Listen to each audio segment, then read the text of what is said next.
तो first video मैंने क्या बताया था, क्लॉक के डिग्री पर आधारित क्वेश्चन कैसे करते हैं, उसके तरीके में बताया।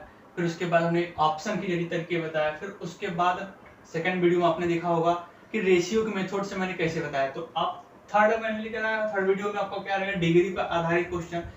मैं ज्यादा समय नहीं लेना चाहता, वो चीजें करना चाहता हूँ जो कॉम्पिटिटिव एग्जाम में आपसे ज्यादा पूछे जाते हैं, जो मैक्सिमम क्वेश्चन ऐसे पुट किए जाते हैं जो कि डिग्री पर होता है। डिग्री पर मतलब 0%, हाँ 0 डिग्री पर आधारित क्वेश्चन होते हैं, ओवरलैपिंग का क्वेश्चन होता है।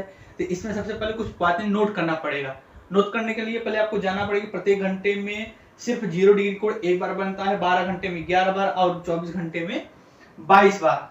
24 घंटे में 22 बार याद रखिएगा। उसके प्रत्येक घंटे में दोनों सुइयां एक बार आपस में समरूप होती हैं। इस दौरान इनके बीच 0 मिनट की दूरी और 0 अंश का कोण बनता है। 12 से 1 का समय छोड़कर, 12 से 1 का समय छोड़कर होता है।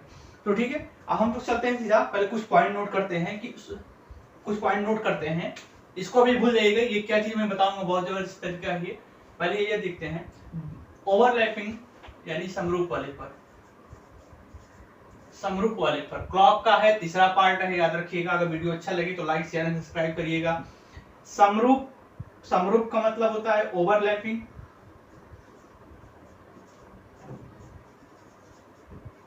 ओवरलैपिंग, ओवरलैपिंग वाले क्वेश्चन क्या होता है, सिर्फ एक फार्मूला शॉर्टकट तरीके बताऊंगा, समय बचाने की कोशिश करूंगा। समय बचे कितना से कितना, क्योंकि एग्जाम में समय बचाना बहुत जरूरी है, उसी के आधार पर मैंने ये किया हुआ है। तो ओवरलैपिंग समय के समरूप होता है। समरूप वाले प्रश्न में क्या करना पड़ेगा, आपको एक पॉइंट याद रखना पड़ेगा। जी हाँ, एक पॉइंट याद रखना पड़ेगा केवल समरूप वाले क्वेश्चन में कि जब हाँ 0 अंश का कोण बनेगा, यानी ओवरलैपिंग 0 अंश का कोण की बात कर रहा हूँ, 0 अंश का कोण की। तो समरूप वाले में एक पॉइंट नोट करके रख लीजिएगा कि समरूप, समरूप ओवरलैपिंग मतलब एक दूसरे पे सीढ़ियां आपस में, मतलब एक दूसरे के ऊपर आ जाए, उसे समरूप ओवरलैपिंग कहते हैं, वही क्वेश्चन होता है। तो समरूप वाले प्रश्न में क्या करना है,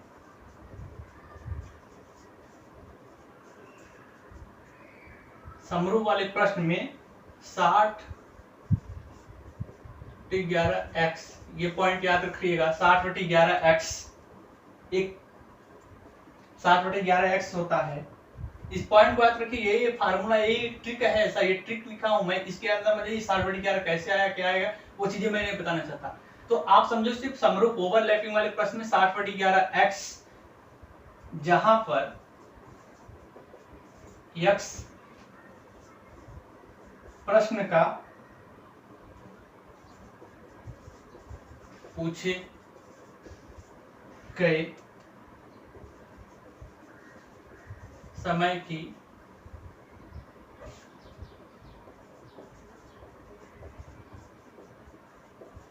पहली स्थिति होगी।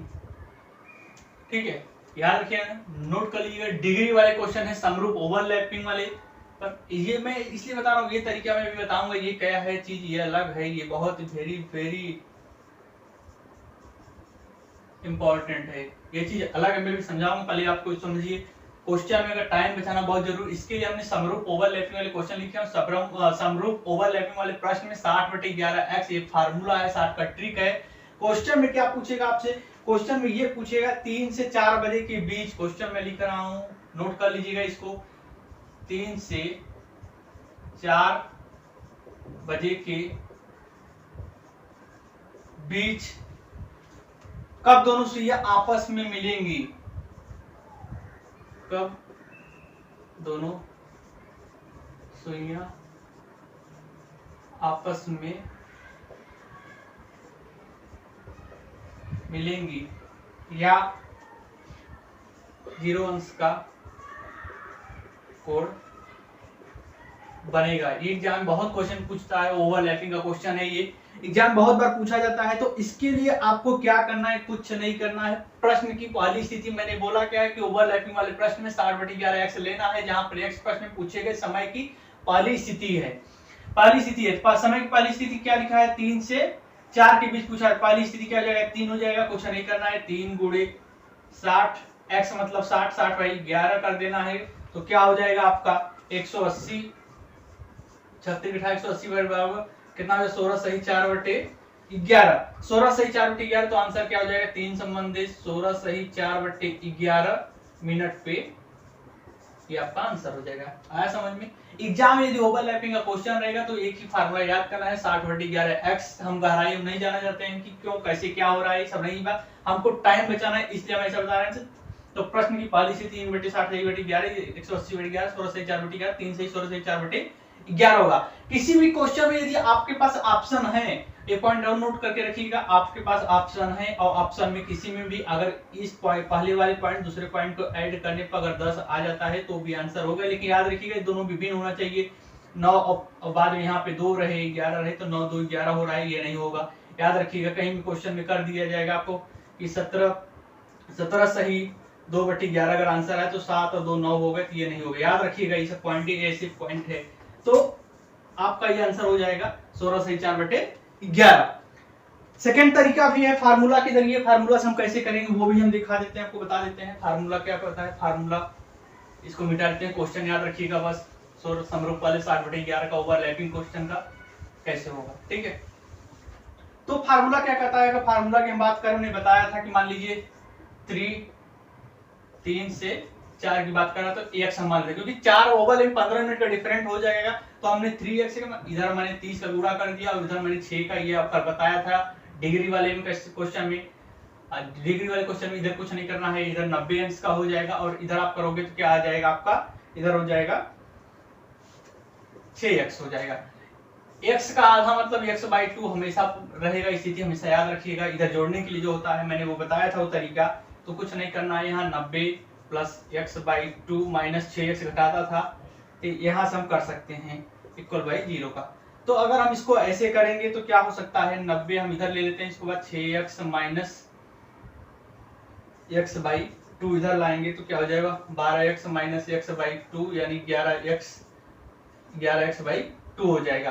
तो अब इसको हम इधर करते हैं तो 11x बराबर हो जाएगा 90 2, तो आपका हो जाएगा x बराबर हो जाएगा 180/11 यानी 16 सही 4/11, ये आपका आंसर हो जाएगा। यानी 3 सही 4/11 आपका आंसर हो जाएगा। आया समझ में? ये सब तरीके हैं, याद रखिएगा ये तरीका है। अभी मेरे को ये तरीका सेकंड बताऊंगा, वो वाला कैसे करते हैं उसको भी बता दूंगा, उसको भी आप समझ जाएंगे। फार्मूलास कैसे करेंगे वो भी आप देख लो, फार्मूला कैसे करते हैं उसको भी समझो। फार्मूला क्या था कि m बराबर 2/11 कोष्टक में h गुणे 30 प्लस माइनस एंगल था, ठीक है। एंगल क्यों था तो हम कुछ नहीं कर सकते, क्या करेंगे 2/11 क्वेश्चन में कर देंगे। यहाँ पे पहली स्थिति क्या है 3 आवर्स गुणे 30 प्लस एंगल कर देंगे, आंसर हो जाएगा आपका यहाँ पे 2/11 गुणे 90 दूना 18 180/11 यानी 16 सही 4/11 यानी आंसर आपका क्या हो जाएगा 3 सही 4/11। हमेशा पहली स्थिति लेंगे, याद रखिएगा क्वेश्चन में ओवरलैपिंग वाले क्वेश्चन में। तो ये करते हैं। अब हम आते हैं अपने नए वाले फार्मूला पे। फार्मूला नया वाला क्या करता है उसको आप समझिएगा, ज्यादा वीडियो को टाइम नहीं लेना चाहते। अगर आपके क्वेश्चन पूछ दिया जाए कि 4 से 5 के बीच कब जीरो, कब दोनों से आपस में गया जीरो से कोण बनेगा, तो कुछ नहीं करना है। 4 से 5 वाले में भी वही कर सकते हैं, 4 गुणे 60/11 मैंने जो फार्मूला है 24 240/11 224 11 हो जाएगा तो क्या हो जाएगा 21 सही 9/11 हो जाएगा। तो ऑप्शन हो जाएगा 4 सही 21/9/11, ये आपका आंसर हो जाएगा। ऐसा समझ में? वीडियो अच्छा लगे तो लाइक शेयर एंड सब्सक्राइब करिएगा। कोशिश करिएगा कि 60 अगर ओवरलैपिंग वाले क्वेश्चन है तो उसमें आपको डिग्री वाले क्वेश्चन में ओवरलैपिंग वाले क्वेश्चन में एक ही फार्मूला याद रखना है। और वो फार्मूला क्या है, ये है फार्मूला 60/11x, यही एक फार्मूला याद रखिए। अब हम चलते हैं इस नए वाले ट्रिक पे। ये ऐसा ट्रिक जो न किताबों में लिखा गया, न किसी वीडियो में बताया होगा, न कोई जानता होगा। इसको बड़ी मेहनत से मैंने बनाए हुए, आप समझिए, इसको देखिएगा तो कैसे होगा ये समझिएगा। इस फार्मूला को समझने के लिए बहुत ध्यान से, सिर्फ 2 पॉइंट है, 2 पॉइंट नोट कर लीजिएगा। सब हमेशा इस प्रकार के प्रश्न का पहला घंटा लेते हैं। पहली पॉइंट क्या होगा, इस प्रकार यानी समरूप ओवरलैपिंग वाले पर इस प्रकार के प्रश्न में पहला घंटा लेते हैं, ठीक है, पहला घंटा लेते हैं। एवं उसके सामने वाली संख्या लेते हैं, एवं बहुत समझिएगा, एवं उसके सामने वाली संख्या लेते हैं, जब हम सामने वाली संख्या लेते हैं वही हमारा क्या हो जाएगा, उत्तर होगा। आप समझिएगा ये क्या होगा, दूसरा पॉइंट क्या रहेगा, डिफरेंस क्या रहता है, 5 व 6 का है। याद करने के लिए है, ये कैसे याद होगा मैं वो भी तरीका बता रहा हूं। डिफरेंस के लिए रहेगा 5 और 6 का रहेगा। अगर आपसे क्वेश्चन पूछा जाएगा, जैसे मैंने अभी क्वेश्चन पहले पूछा था 3 से 4 बजे के बीच कब दोनों सुइयां आपस में मिलेंगी या जीरो अंश का कोण बनाएंगी। अब याद रखिएगा मैंने क्वेश्चन पूछा था 3 से 4, हमेशा याद रखिए इस प्रकार के प्रश्न का पहला घंटा लेते हैं, पहला घंटा क्या हो जाएगा, 3 हो जाएगा। अब हमको याद करना, मैं ये तरीका मैं बता दे रहा हूं। फर्स्ट केवल ये पॉइंट याद रखना है, क्या है, ये घड़ी हो गया, घड़ी का आपको बना दिया है, ठीक है, जैसा भी है ठीक है। तो मैंने बोला ये पॉइंट 5 से 5/11 होगा, कैसे याद करेंगे, 5 में 5 10, 10 के बाद पहले में जोड़ना है कितना, 5 जोड़ा, फिर दूसरे में कितना जोड़ा, 6 जोड़ा, फिर तीसरे में जोड़ा कितना होगा, 5 जोड़ा होगा। याद करिएगा, ये पॉइंट नोट कर लीजिए, ये कहीं नहीं मिलने वाला है ये वाला चीज, तो इसको याद करो, नोट कर लो, किताब कॉपी पर नोट कर लो, अच्छे से लिख लो, इसको समझो। और उसके बाद ऊपर वाले में क्या करना पड़ेगा, पहले में फिर क्या करना पड़ेगा, 5 जोड़ दिए, फिर उसके बाद दूसरे में क्या करना होगा, -6 घटा दिए, फिर तीसरे में 5 जोड़ दिए, फिर चौथे में क्या करना पड़ेगा, माइनस आपको घटा देना। इस तरह याद करना, एक बार जोड़ना, एक बार घटाना, एक बार जोड़ना, एक बार घटाना, ऐसा आपको लगा रहेगा। यहाँ पे भी वही चीज करना है कि किसमें घटाना किसमें जोड़ना है, वो समझ गए होंगे, ठीक है, ये तरीका है।